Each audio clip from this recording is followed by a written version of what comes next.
Today we've got Ted from Craig's Brother. Just excited to chat with you, Ted. Craig's Brother is one of those legendary punk bands from the Tooth and Nail scene. You know, one of those early punk bands that got Tooth and Nail started. And yeah, I mean, I would imagine, I don't know how you think about your career maybe in comparison to like MXPX or some of those other big Tooth and Nail bands. But Craig's Brother like is one of those bands that like when you think about like those early Tooth and Nail days, we wouldn't have later on had a lot of these like huge Tooth and Nail records that Cullen and I especially grew up on without a band like you guys. So I just feel super honored to chat with you. And so we'll obviously want to talk all things Craig's Brother, but before we dive into that, how are you doing today, Ted? I'm doing all right. Thanks for having me on the show. Yeah, good. We're excited. Where are you at in the world? Where are you currently located? I live in Boulder Creek, California. It's pretty much where I was born and raised. One of the early Craig's Brother practice spaces was in Boulder Creek. Nice. Where is that? And like, I have honestly, you say Boulder Creek, I have no idea where that is. Right. So where's Boulder Creek in relation to any other place that we would know in California? It's like 10 miles north of Santa Cruz, California. Okay, Sure. so like, so you consider yourself like a NorCal kind of guy? Yeah, definitely. So when you, especially maybe in those early days, or maybe even before you actually were in Craig's Brother, like, was there truly like a rivalry between the SoCal guys and the NorCal guys? Was that like a thing that actually ever existed, or is that just like a myth that like everybody else outside of California just like made up? Yeah, no, there was like we hated Southern Californians. Oh.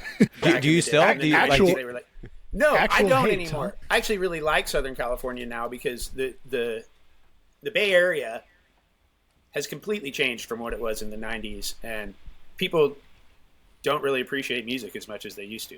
But in LA, they do. Yeah. So we have better shows in LA. Southern California, I actually really appreciate. Also, you tell someone that you're a musician in the Bay Area, and they're like, you might as well tell them you're a bum. But you tell someone you're a musician in LA, and they're like, cool. Like, that's a real job in LA. Yeah. Yeah, like, you're legit. It's probably all the tech bros that came into like the NorCal area that were just like they totally messed up the whole music scene. They totally messed up the entire perception of music there. I'm sure it's all those tech bros. I'm so resentful of those guys. Do you think that's the whole story? Is that the whole reason why NorCal kind of lost its music cred, or what? Yeah, pretty much. I mean, Silicon Valley took off. They brought in all these workers and people from all over the place, paid them tons of money to the point where all the people who were local and grew up here had to move away. Right. And it's basically a completely different culture than it was in the 90s. Sure. So what are some of those things that you're extremely nostalgic for in NorCal, in the music scene? Oh man, everything. Like the 90s Bigfoot? were amazing. Bigfoot showing up, or do you miss that? Oh yeah. Yeah. Well, Bigfoot, he actually goes by the name Scott Rapoff. Oh, okay. I'm a big Bigfoot enthusiast. This is news to me that his actual real name is Scott. Yep. Yeah. He's a great He actually has a bass player. social security number and everything. Totally. Yeah. Totally. Honestly, it sounds like he might be one of the tech bros, to be honest, if his name is Scott. Scott, that I don't know if you know, but that's our original bass player, Scott Rapoff. Yeah. That was the joke there. Yeah. Was he actually big like Bigfoot? Yeah, he's a pretty big guy. And pretty hairy? No, actually not that hairy. I don't know why I picked okay. him as Bigfoot. He just seems I guess because he's kind of disappeared. Oh, he's a reclusive guy. Nobody's seen him in years. He's like Bigfoot. He's like, are you sure he even really exists? I don't know. That's fair. I get that. Okay. So I totally interrupted you. You were about to say something about the NorCal scene. Oh yeah. It was crazy in the 90s. I was thinking about this. I've been reading the book Outliers. Yeah. Malcolm Gladwell, yeah.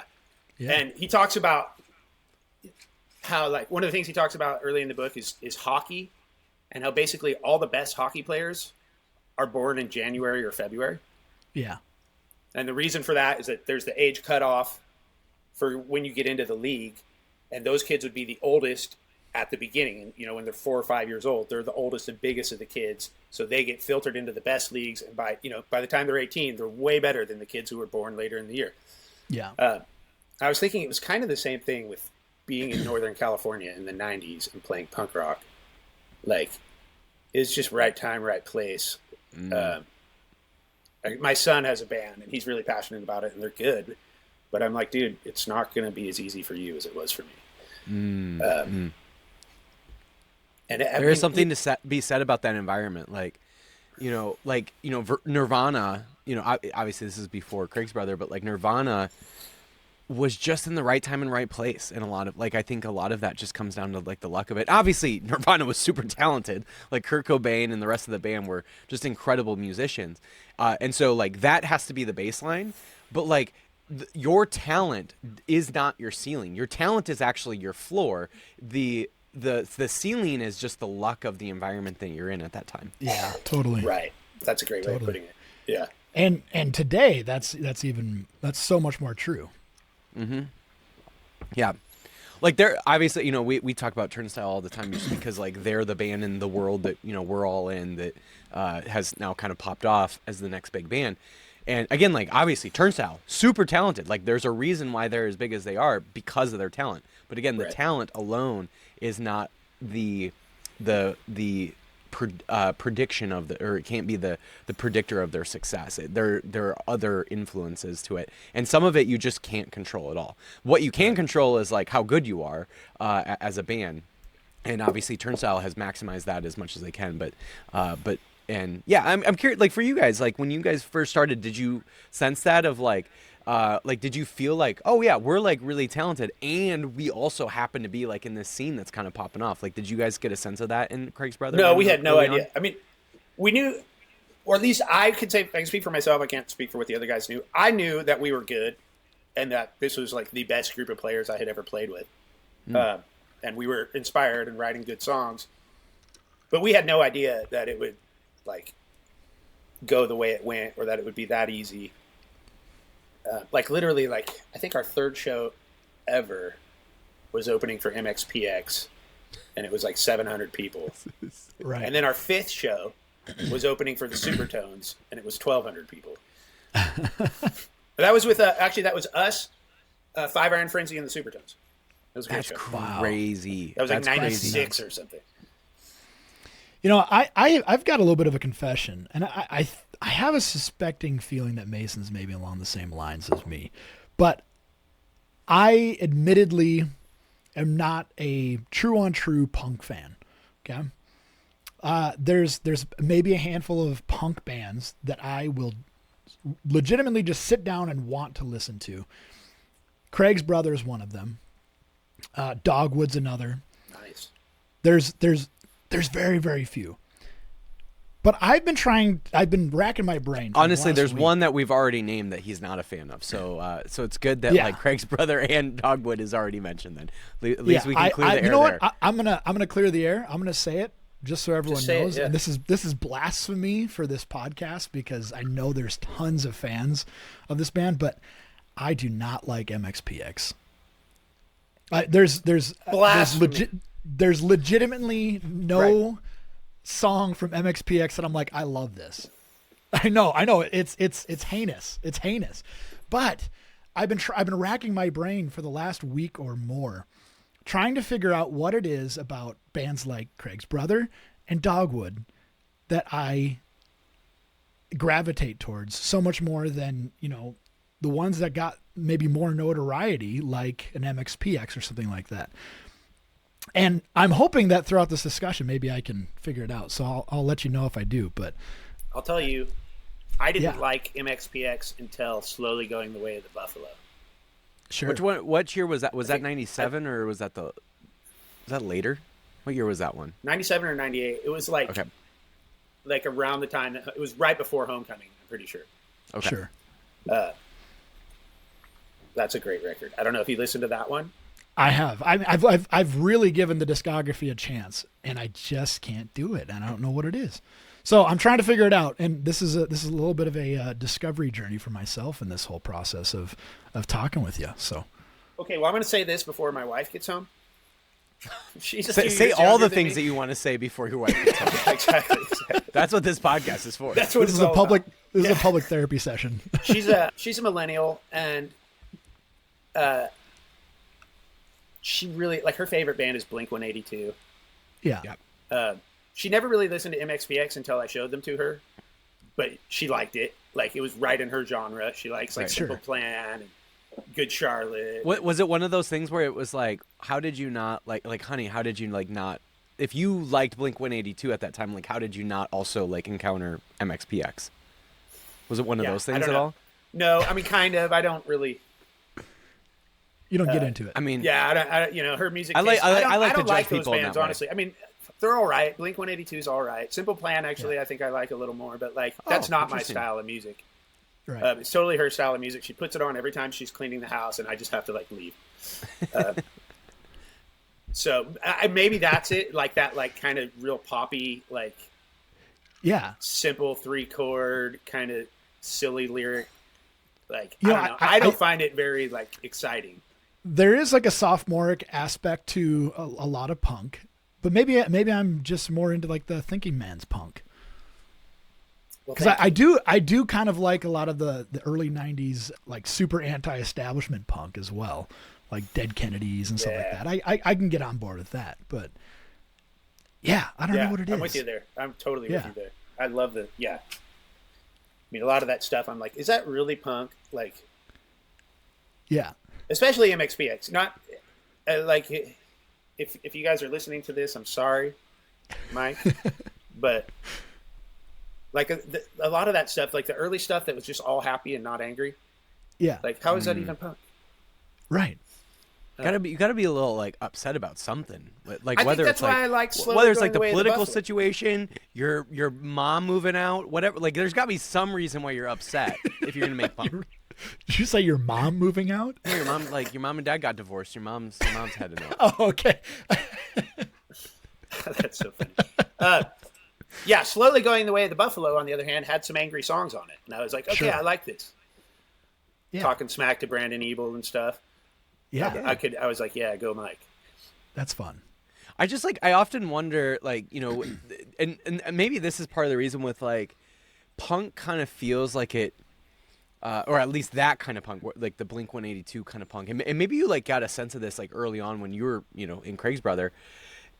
Maybe there was like this, okay, this is so sophomoric, like how is this going to age? Like, how are these guys, like, as popular as they are, like how are they going to make music when they're like 50 years old? Like, they can't just keep making dick jokes. Like, at this point, like, they can't keep complaining about their girlfriend. They got to keep, like, at this point, like, if they're 50 years old, like, they got to be complaining about, like, their divorce, or, like, eventually they're going to be complaining about how their wife died before them or Taxes. something. Yeah, they- yeah, exactly. Yeah, Like, or like the nursing home is, like, a little crazier than they thought. Like, at some point, you think that, like, it just is not going to age in the way that, like, it could age. Yeah. I don't know if you thought about that early on, like, of just like, wow, some of this like punk, like it's just not going to age in the way that it should age. I really had no idea that I would still be talking about Craig's Brother and writing songs for Craig's Brother when I was 50 years old. I'm 49. I'm not quite 50, but like, hell yeah. no clue. And I still feel like punks are kind of into immature stuff, even though we're all like in our 50s. Well, speaking of which, have you seen what they're calling the new dad shoe? So it's no longer the New Balance. That's Gen Xers and later, and Boomers especially. Now it's the Vans. Vans are Checker- dad shoes. The white and or checkered Vans are the dad shoe. Do now. they look at it? Look at them. Yeah, Dad shoes. I'm a do dad. they associate Hell that yeah. with like grass stains though? yeah. Like that's like the new trend. And as a teacher, I wear Van like shoes, and they're like, "Oh my gosh, you're wearing dad shoes." I'm like, "What are you talking about?" And now that's like what they're starting to see as I the could new see dad shoe. I could see Yeah, that. there. I mean, There's no way that's gonna like that is not gonna age well for the younger generations. Like they're it's gonna, gonna- they're gonna gonna take come off. back around to that at some point. they're going to come They back might. around to Vans, you think? I think so for sure. I mean, I suppose they did. They with already came Converses, back with like so. the baggy jeans that were so popular with the new metal scene in the 2000s. Oh, Like totally, if they're already totally. into Yeah. that look, Baggy they're jeans are gonna back. come back to like the cool like California like skater punk kind of vibe too. That's gonna happen. Like they're gonna start wearing Dickies and it's gonna be. Well, I mean, Thrasher is a huge brand again. My son Yeah. wears Dickies. My 22-year-old wears Dickies. Yeah. Yeah, they're gonna come back around to those shoes. I guarantee. I think they wear them ironically though, if they're going to wear them. I don't think they're doing it because it's a valid self-expression or anything like that. I think they're Well, doing it, I think my son was doing it because they're good to skate in. They are. It's kind of like that's a brand of the trade, right? Yeah, yeah. That's just so. wait- Vans though have been cool for so long. Right. It's about time they like got a break. Yeah. Like they've really been milking it. They need to Since, be like, uncool for a little since bit. the 90s. Like, Yeah. Yeah, like there was like what, maybe the 2000s that vinyl, or maybe 90s even, that vinyl wasn't cool. Like there was maybe a 20-year period, but like at this point, it's like vinyl's probably just like it was cool for what, like the 50s, 60s, 70s, 80s even, and then maybe there was like 20 years where it wasn't cool, and then it became the coolest thing now. And it's just like at this point, it's like hard to imagine like vinyl's gonna go away. And I do think there are certain products like that, like Vans, that I just like at some point, even if like they might have their little bit of it ebb and flow, but at the most, like for the most part, like they're just always gonna be kind of like cool looking. Yeah. More than likely. I agree. It's I pretty mean, I iconic. think they're cool looking. I'm wearing them right now, but I also agree that they're dad shoes because I'm a dad, Yeah, and I mean, there's just people old enough to wear them now. So I learned a new phrase last week: chopped unk. Oh yeah. Yeah. I guess hear I'm a that chopped on the unk. reg. Yep. That's right. You are. You You are. know this one, Mason? Thanks. Did, Thanks, Cullen, Colin. did you call that old Greg? What? What did you say, old Greg? No. Oh, I thought you What are you said that. I thought you said like it's our version of old Greg, and I'm like, what? That's not what chop monk means at all. No, it I did not means say nothing, that. It's nothing like old Greg. That's the goofiest thing you've ever said. Wait, old Greg? What's Are that? you not familiar with old Greg? Oh man. Oh man. Ask your Oh, millennial yeah. wife about it. Okay. I'm Yeah. sure she knows. Yeah, it's a whole thing. Okay, I'll ask her. I hope I'm she just knows. a chopped unk. I wouldn't know. Just you type in old Greg and you'll be like, all right, well, I can see why this was popular 15 years ago. It's good old British humor. It's good stuff. Right on. Yeah. Maybe All right, I knew well- what it was at one point and I forgot. I don't know. Yeah. Let's keep talking about Craig's brother. Craig's brother. Like, yeah. Let's talk about Craig's brother, like history.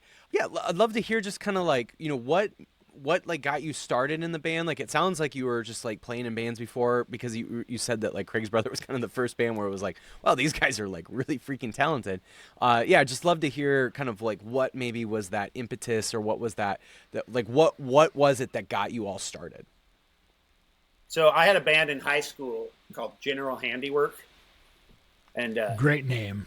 General Handiwork was great. It was really fun, really silly. Like, we weren't trying hard to be talented or good. Like, we were just trying to be as silly as we could. In fact, should I tell the story? We opened for Good Riddance at a fire hall. And Nice. for our last song, we put sparklers in our guitars and lit them, set off the fire alarms at the fire hall. Cops were called. Actually, the cops didn't show up until after Good Riddance played.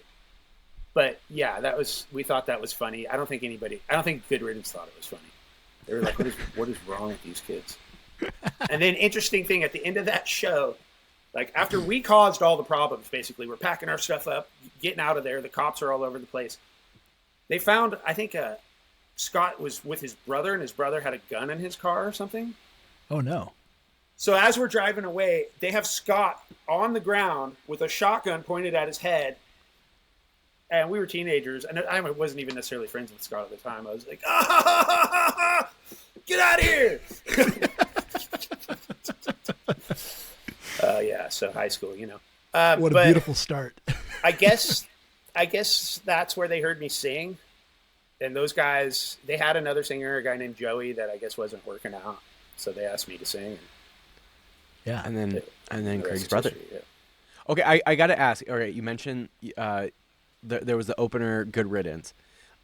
Your Bay Area, did Green Day just like steal that band name and make it their whole album and that song? And like how there's got to be a connection there, right? Like that's got to be a thing. If you all are in the Bay Area, punk bands, early 90s, Green Day's there, they eventually have an album or a song called Good Riddance. Come on, that's got to be a thing, right? I'm sure they knew Good Riddance. Had to have. Actually, have you not made that connection before? That's the maybe first not. thing that came to my mind. Because, like,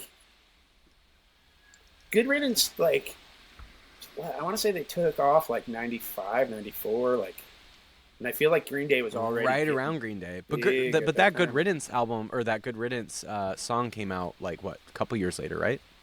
Yeah. Yeah. I don't Riddance. know, man. I don't know if I'm sure Green Day knows Good Riddance. Good Riddance came out in 97. Off the come on. Like, that's got to be a thing, 97 right? was Forgotten Country. Yeah. That was Nimrod. Yeah, and Good Riddance is on Nimrod. Good Riddance, the song came out in 97. Yeah. I mean, that's like, there's got to be like, they kind of maybe named it after that band. You'd think, right? Like, that's got to be a thing, right? You know, it's probably like this thing, like where it's in the zeitgeist, and like you're thinking about it more often, or like you heard it somewhere, and you're like, oh yeah. Yeah, but And there's a then it lot just of ends like up in a song. punk bands from the Bay Area. Come on, like that's like pretty, and around the same time, like that's like maybe that feels a little bit more. That feels like a God thing. I have a story about Green Day. I would hear love it. it. Well, okay, all right, yeah, because you guys came up around. I mean, they might have been a little bit older than you guys, but like around kind of the same time, right? Yeah, they're a little bit older than us. So I was like 16, I think, and I bought 3 tickets to Bad Religion, thinking that a couple of my friends would want to go. But none of my friends wanted to go. It was like on a Thursday night or something. So I went down there, and back in the old days, you could just sell your tickets right outside the show because they were paper Right. tickets. I think I bought them for like $16 each, and then I sold the 2 for like $30.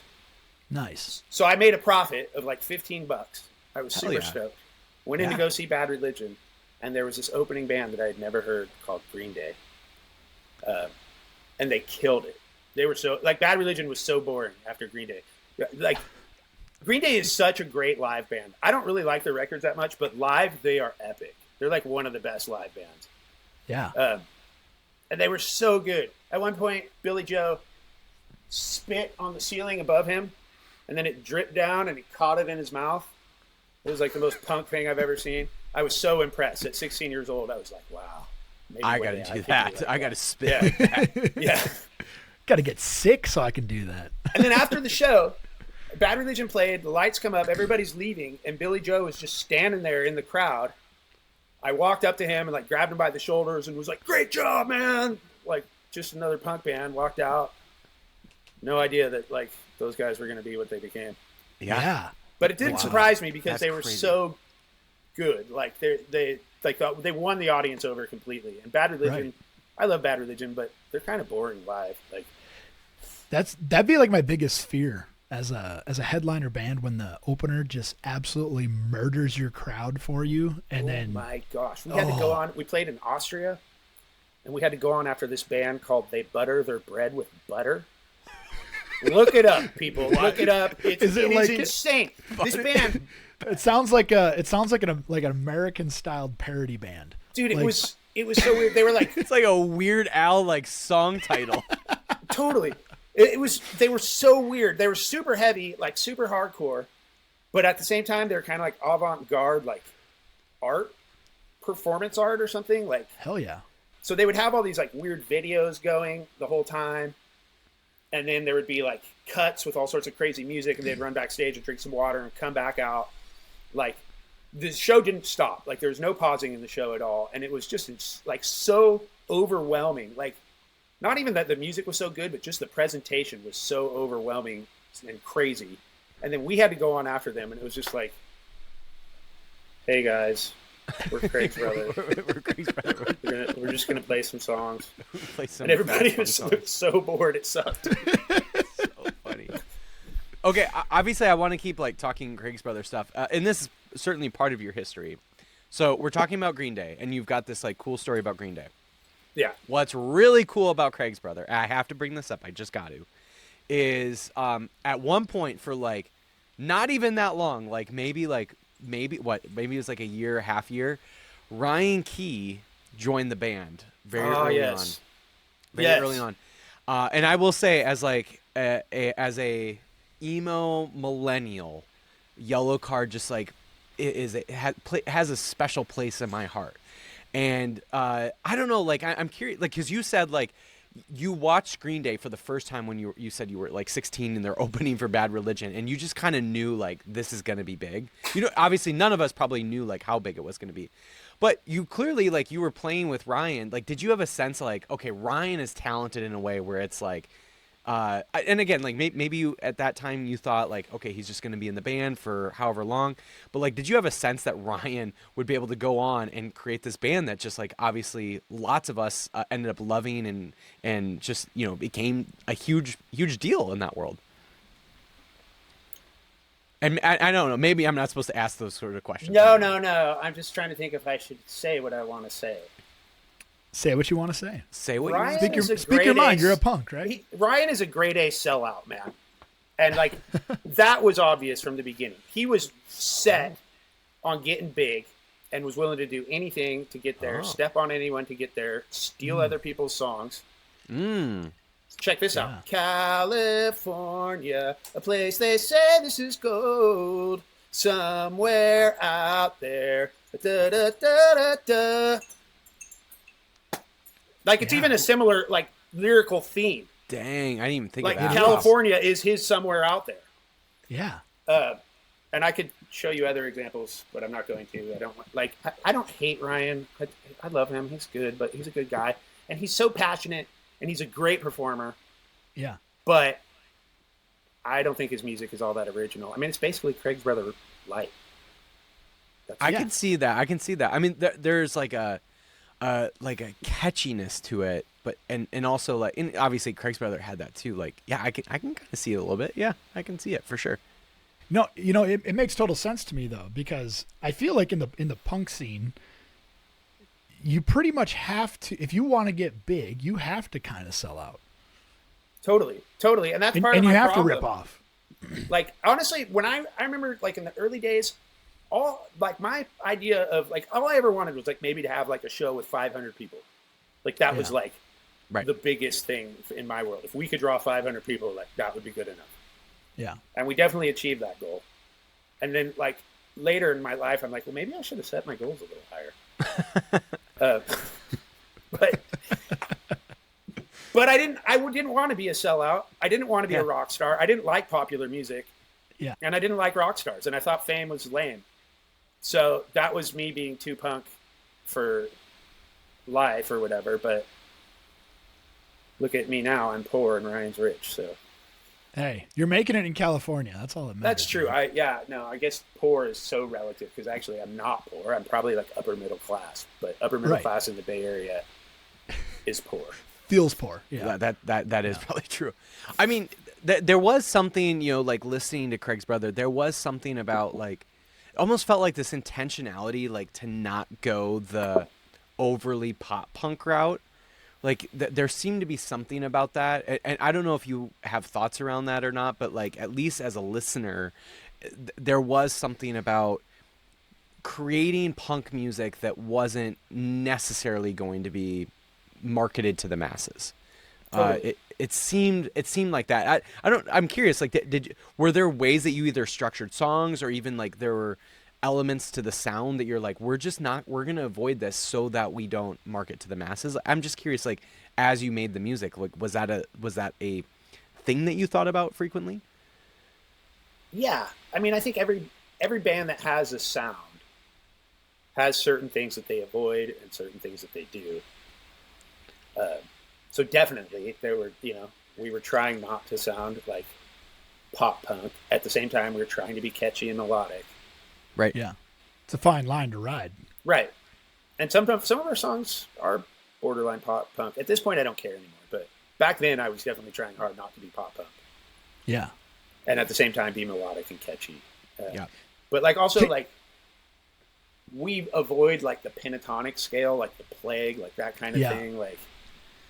And I would also say that, at least from my listening ear, you guys tended to be quite a bit more melodically complex than pretty much most of the punk bands at the time. like you guys, you did not follow typical punk song structure often, but when you did, it hit exactly like you would expect it to. And you usually just kind of save that stuff for the choruses, which is the perfect time to do it. Is that something that was maybe intentional? I don't know if it was intentional. Homecoming, it was our first record on a label. It was, the songwriters were me, Andy, and Adam Nye. And we were just competing to get our songs on the record. Like, it was hardcore competition. And I think it worked out pretty much like 4 songs each. Nice. But that competition, combined with the fact that we didn't really, like, we were kind of convinced that we weren't that good. So, like, I think we overshot Homecoming. Like, sure. we planned that record out and thought it out so hard that, like, when it was done, I mean, actually, even when it was done, I'm like, I don't know. Now, years later, I'm like, wow, like, we worked really hard on that record, and it shows. Yeah. But, yeah, I think it was just kind of the fact that we didn't realize how, like, that we were overshooting it, or that we maybe didn't need to try as hard as we were trying. And we were, like, in competition with each other, so, like, yeah, we were trying to outdo. Are you almost kind of saying, like, the humbleness of each of you lent itself to a better finished product? Exactly. The reason I'm so great is because I'm so humble. That sounds like a punk song. That legitimately sounds like a punk song right there. You could use that.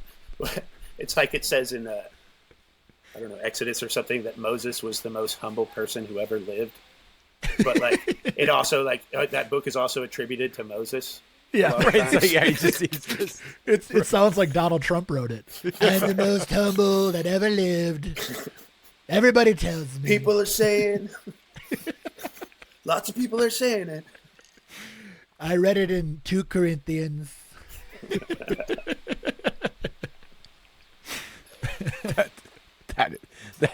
That's a great line right there. That's the if we ever make like we've never made a like Instagram reel or whatever, but if we were ever to make an Instagram reel, you just made it, Ted. Like that's the Instagram reel right there. That's awesome. Well, I'd love to hear. Okay, so obviously those first like late 90s, early 2000s, those kind of first number of years. And then there was the hiatus. And then, I think it was like 10 years between albums. I would imagine a lot of that is just like you all just kind of wanted to move on. Like I would imagine like people are starting to get married, having kids. Like I would imagine like a lot, because we hear a lot of bands that's kind of the similar story. But yeah, I'd love to hear just kind of what that first part of that hiatus, or like maybe the impetus or reasoning around that hiatus was, and yeah, what was going on in that time. It was so stupid. Like we pretty much quit at the worst time. Yeah, I think. Yeah, because like I mean, you guys imagine like 2004. We toured with Yellow Card in 2004. We did get back together and start playing again in 2004. Yeah. But 2000, Heath, our drummer, got married to this dumb blonde. Sorry if you're blonde. And she convinced him that the band was a waste of his time, and he quit. And like right around the time that he quit, I got an invitation to play South by Southwest. Oh man, when South by Southwest meant something. Was the thing, yeah. Yeah. And then like 2 years later, she cheated on him. Damn.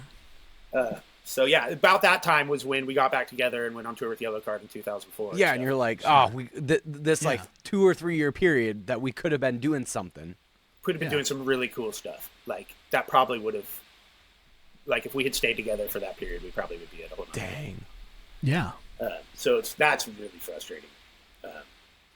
So really, like it really just came down to like drummer got married and that kind of like imploded, at least for like a few years, kind of like just made the band not be able to tour for the most part.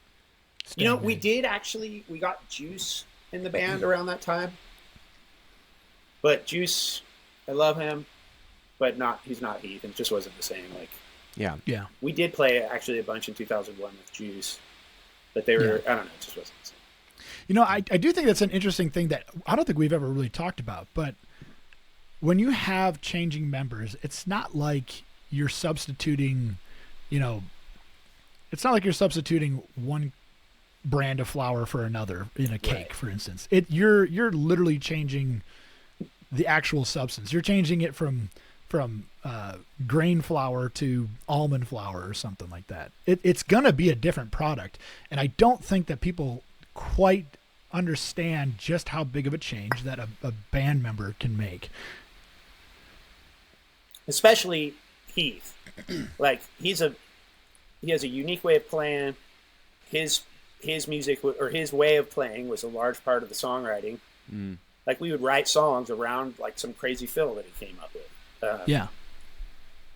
And they're big shoes to fill. Like, not a lot of drummers could do it. In fact, well, actually, now Steven plays drums, and Steven can do it, but he's just a musical genius.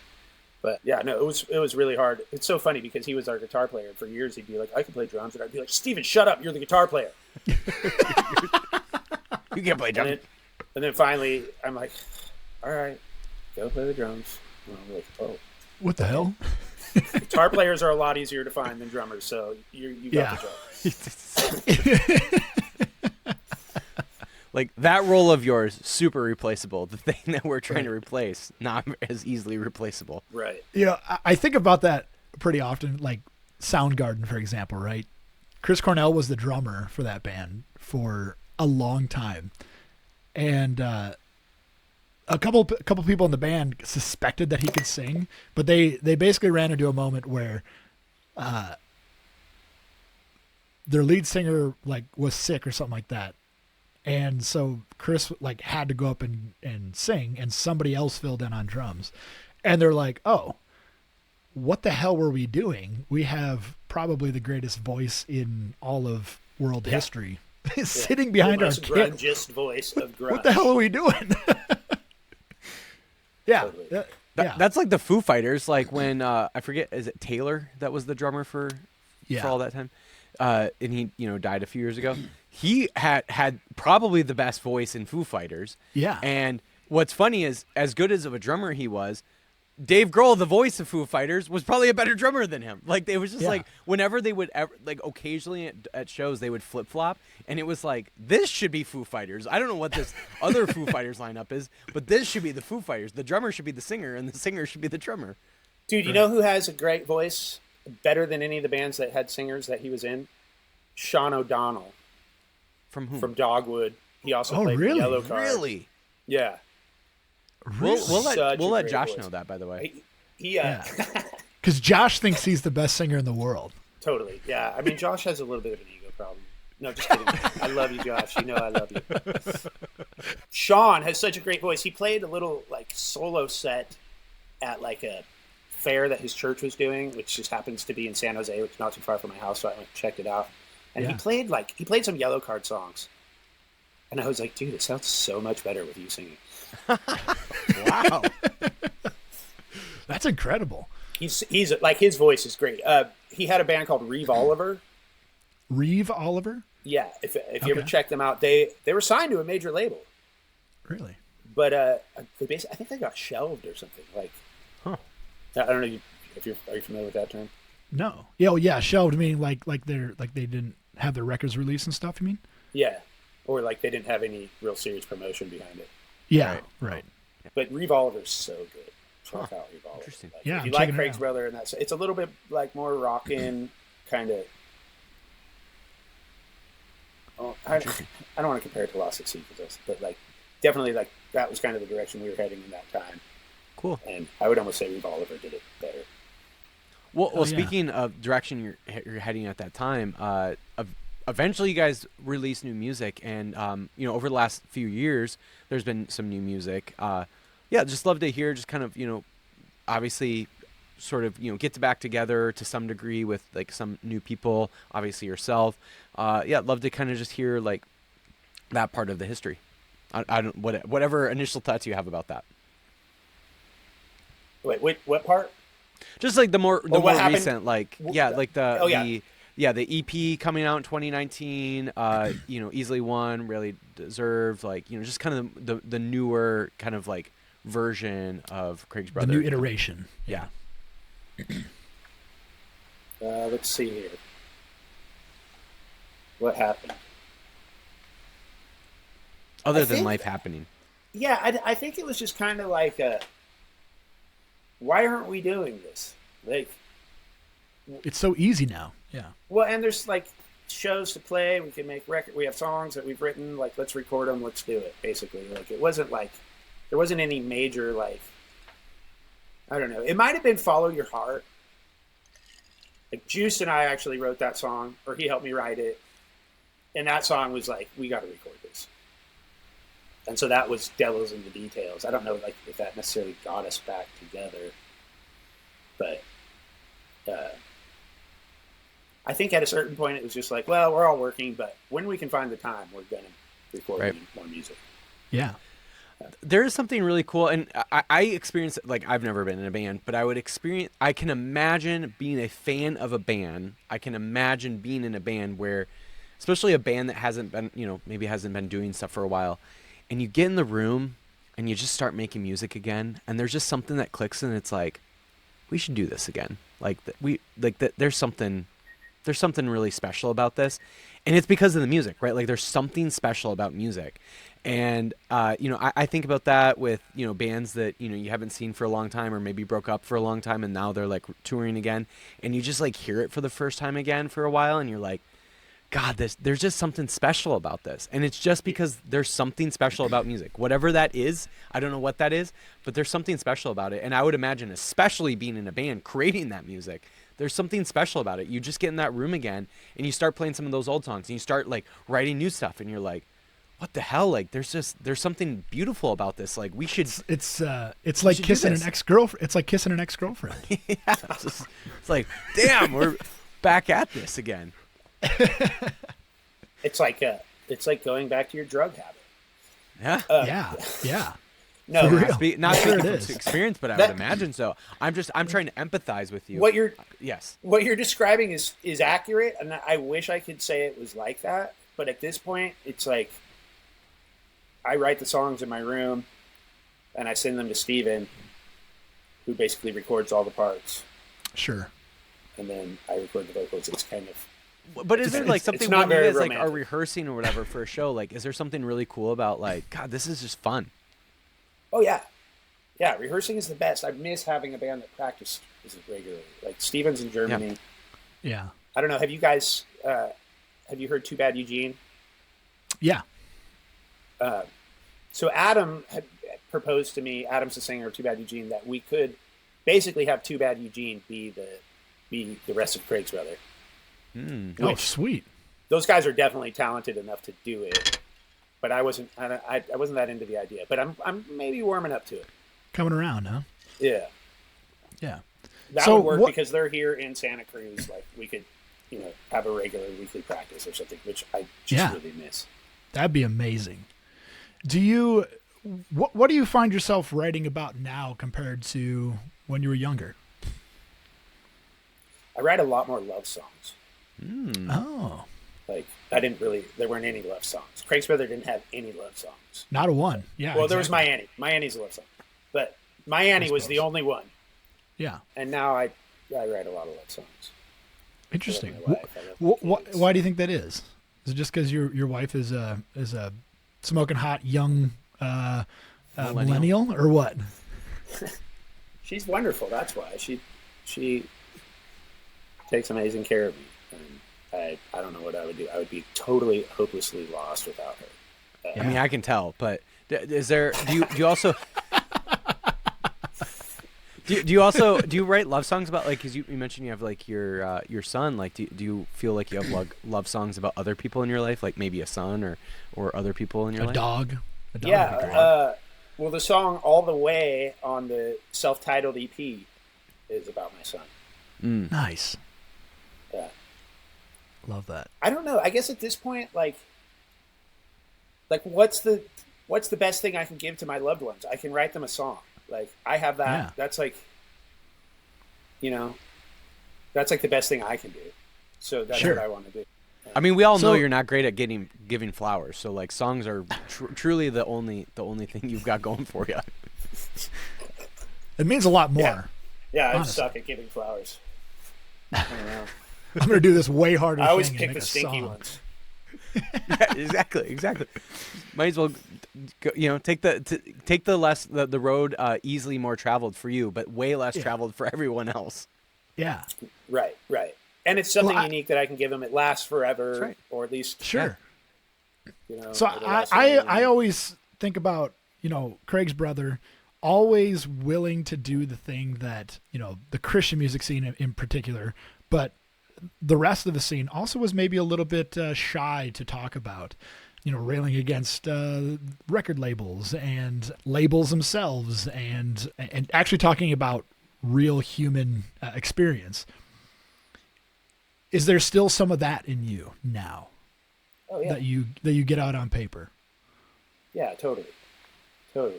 And what is that for you now? I mean, I think a lot of my song inspiration has come from my disappointment in the church. And I definitely still I have some songs that I'm working on that are still in that vein. I don't know if that really answers the question. I think it But, does. Yeah. Yeah. That's a tried and true topic that there's never enough songs to. Right. Well, and it's discuss. certainly not stopping. There's no amount of material that you can't draw from with that kind of topic. Right. Well, it's actually kind of wild because I think I've been reading, not trying to flex here, but I've been reading Crucified God by Jürgen Moltmann. Oh, Wow. Yeah. one of my favorites ever. Ted, I know you don't really know me. I'm in the theology world. Jürgen Moltmann is like truly one of my favorite theologians ever. He's amazing. He is critical of the church. Of course. And like what occurred to me when reading that and thinking about my own songs that criticize the church, it's like maybe one of the most Christian things you could do is be like, hey, look at how much Christians suck. Like, yeah, that's us. We did that. Sorry. Like, I don't know. There's something which I think is actually really amazing and hopeful. That we would be the biggest critics of ourselves. Self-reflection is the most important mirror to have in life, right? Yeah. Yeah. Also, rest in peace, Jürgen. I think he just died like last year or just within this last year. Crazy. Yeah, he's the best. And what's crazy is like, clearly like there was an element to that early on, even in Craig's brother. Like I think about that was you guys were talking about that to some degree 25, maybe even almost close to 30 years ago now. And there's still it feels like it's gotten even worse. It feels like there's even you got more fodder for that It's kind way of topic. worse. It's way just worse. it's got even worse. Imagine how bad it was the stuff then that you were bothered writing me in the about it. 90s was just annoying compared to what's Yeah. going on. Yeah, now. it's just crazy. Now it's it's legitimate heresy. Yeah, legitimate heresy and terrifying. Yeah. It's I imagine that this is what it felt like to be a Christian in Nazi Germany. Yeah, 100%, 100%. So Yeah. Yeah. I mean, I think Bonhoeffer. I try to be mindful of where we're headed and also where Nazi Germany was. I try to be careful on that, and also at the same token, Bonhoeffer was navigating that whole.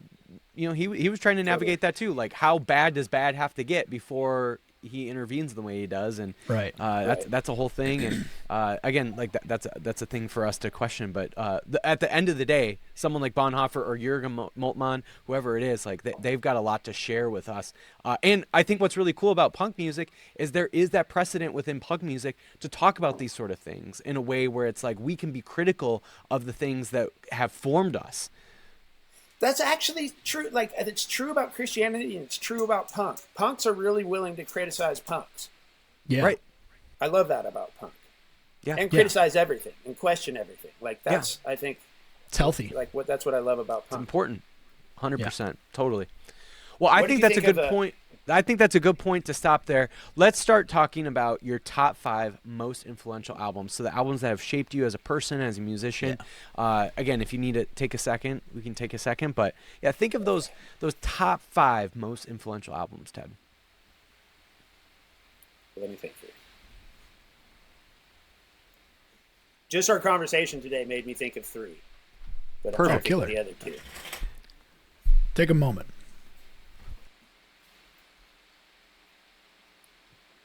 And it's absolutely okay if a Craig's Brother album is in there.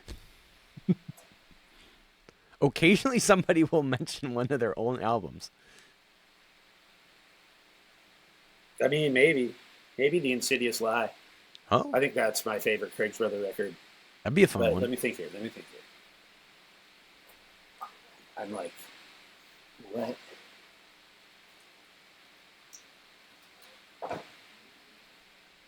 Okay, well, I'll tell you the first 3, and then maybe I can think of something else after I've already told you. Sounds good.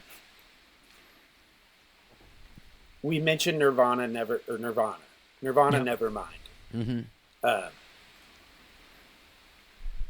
Blew my doors open. I was kind of a hippie prior to that. Oh. My favorite band was the Beatles. Oh. Hell yeah. Yeah. I love the Beatles.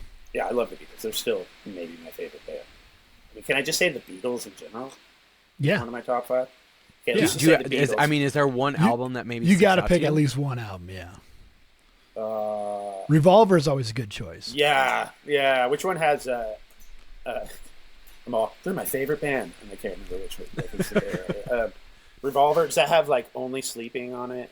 Yeah. Michelle. Yep. Yeah, Revolver. Yep. Let's go with Revolver. Yeah. Good call. But then, yeah, Nevermind. Like, as soon as I saw that music video, I went out and bought the CD. Yeah. And just played it nonstop. It was the first. Like, I knew power chords. I was like learning Metallica and stuff, but like, it was super easy to learn all those songs. Mm-hmm. So I did.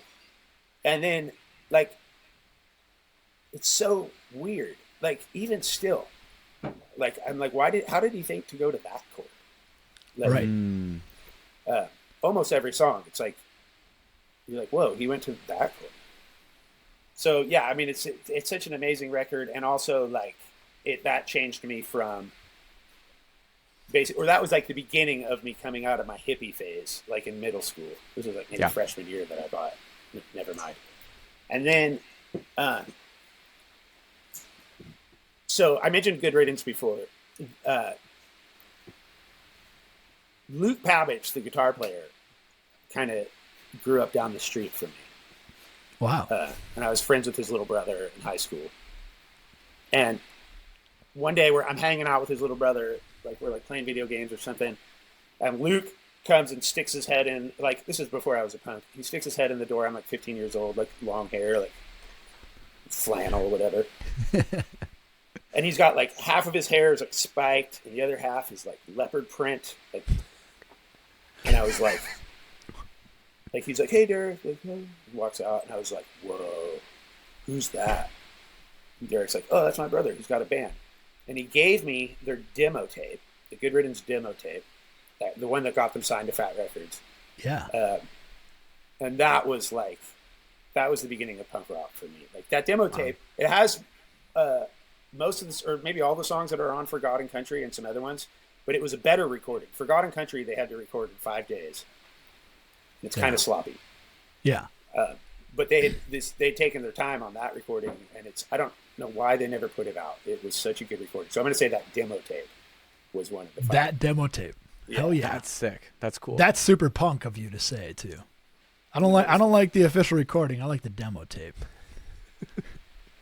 Right. It was so much better. I mean, yeah, that is pretty funny to say, but I'm serious. I'm not making this up. It really was better. Mm-hmm. And then I think the other big one was Lagwagon Hoss.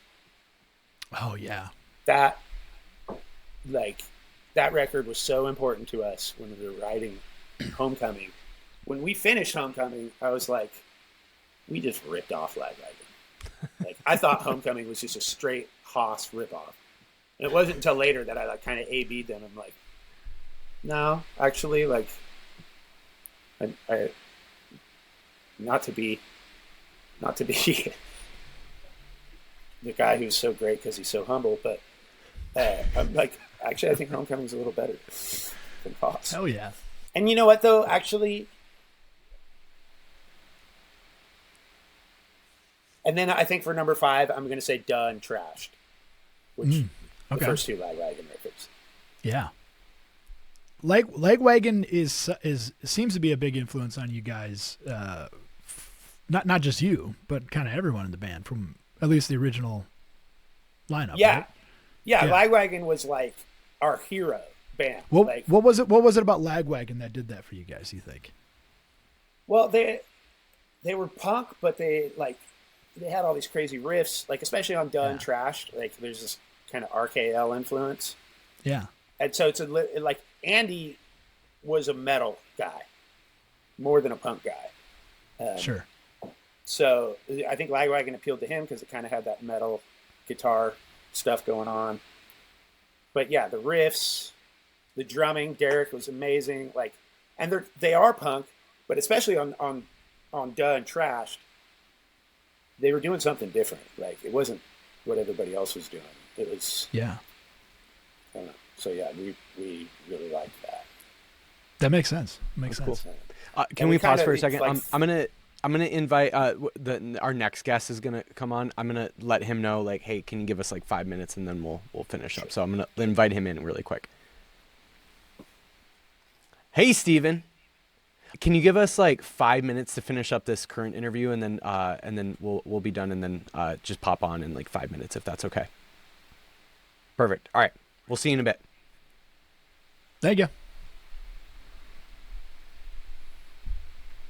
All right, perfect. All right, so that was number 5, right, Ted? Yep. That's a good. Yeah, honestly, like that list feels so Craig's Brother in a lot of ways. Obviously, I would imagine like Craig's Brother. There's a lot of besides yourself, like writing the music, but there's something about like each one of those albums that feels very Craig's Brother, which for every time like Cullen and I ask this kind of question, that the part of the reason for us asking that question is to kind of get a sense of like, is the music that is influencing the artist, like actually, can you hear that in the music that they create? That's always a really cool thing. So that's kind of the music that I'm hearing in Craig's Brother. Like, the melodic pieces that you hear in Nirvana that come out in Craig's Brother, and then obviously like the real like raw punkness that's coming out in some of those other albums. You just like, you can hear all of it. It's really cool. The Beatles part though, that's throwing me off a little bit. I'll be honest. No. You think so? Yeah. Oh, Mason, Cullen? you just don't know. They wrote the playbook for music. Period. That's true. Just the way it is. That's true. Okay. Fair, Yeah. fair Modern music. That's Yeah. fair. You're not a Beatles fan, Mason? Not as much as Cullen. Obviously, like there's a degree to Beatles manium that I'm kind of like, I get it a little bit, but I will say between Nirvana and the Beatles, I'm way more of a Nirvana fan. Way more. Okay. Understand? And I understand their discography is way smaller, but I'm just way more of a fan. You're entitled to your opinion. Yeah. It is what it is. Even if it's wrong. Yeah, I get it. It's fine. All right. Well, Ted, what do you want to plug? What like music do you want to plug? Shows? Whatever you want to plug. I've got a Kickstarter going. You do? Nice. Yeah, it's actually launching on Friday. Okay. And what's going to happen is I'm going to record 15 demos, and if you back it, you can vote on which of those demos become the next Craig's Brother record. Hell yeah. Whoa. And if you back it with a significant amount of money, like I'll have a little like songwriting sesh with you where you can give me some feedback and tell me what you think, or maybe that sounds fun. Yeah. What if I back it enough that I get to name the album? There's a price for everything, my friend. Oh. Would you be willing to name I know I that criticize price? Ryan for being a sellout, but hey, You know what? At this point, I'm all about sell money out. at this point Sell in my out. life. You know what? Sell out. How Show me about the money. How about what do I have to pay to get a feature? Like a Like a singing feature. oh. we would have to discuss that in private. I'll if be I honest, just throw I'll some be honest, number Ted, out here, then like everybody's going to be wanting to sing on my record. No. I'll be honest, Ted. Even though he's my best friend, and I'll talk shit about him every day of the week true. He because does he's all my the best time. friend, I will say you should pay him to sing on your album because he's that good of a singer. Well, if I had any money, but I'm trying to get paid here, so I mean, I get it. I get it. If you really want to sing on our just saying. record, Cullen, we could work it out.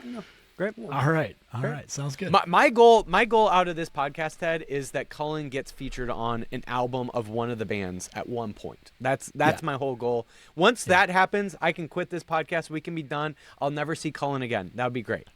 Yeah. You like Cullen sung on some we made our goal. pretty much unknown band's record, but Whose band? Craig's brother's band? yeah. I love that. Or the Craig brothers. We're the Craig brothers. I think there is a like I'm sure there is. 50s like doo-wop group called the Craig brothers or something. And I guarantee you my grandma listens to him. Yeah. Guaranteed. So. But yeah, the Kickstarter, I guess the best way to find it would be to go on our Facebook. Yeah. We're definitely promoting it like crazy right now. It's launching on Friday. I don't know, when will Beautiful. this podcast be available? In the next week or two. Okay. Well, there is also late donation, so even if it's after the campaign has ended, you can still donate and still get to vote on the songs. And you also get to hear the demos. Only the people who contribute are going to hear the demos. So Okay. that's kind of Sick. Love it. That's Well, awesome. I'm that's looking the forward plug. to it.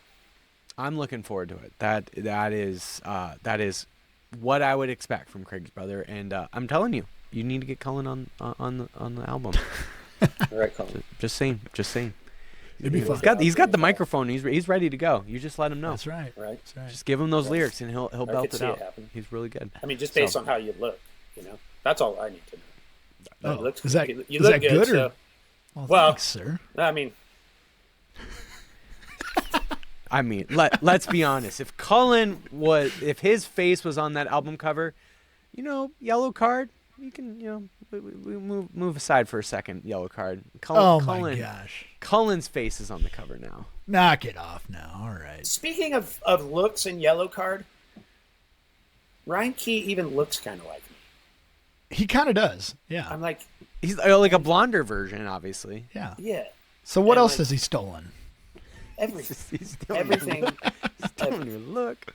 No, just, I don't know. I doubt Ryan's going to hear this. All right. Well, Ted, thank you so much for hanging out and chatting more about the Craig's brother. And it's just honestly, your honesty, you're fun. You're a great guy to hang out with. And Hell yeah. love hearing about the band and excited for whatever whatever holds in Craig's brother's future. I'm excited for it. So thanks so much for hanging out, chatting with us, and can't wait for it again, whenever that will be. Hell yeah. Yeah, I'd love to. Thanks for having me, you guys. Good luck on the Kickstarter. It's gonna be fun. Yeah, everybody check it out.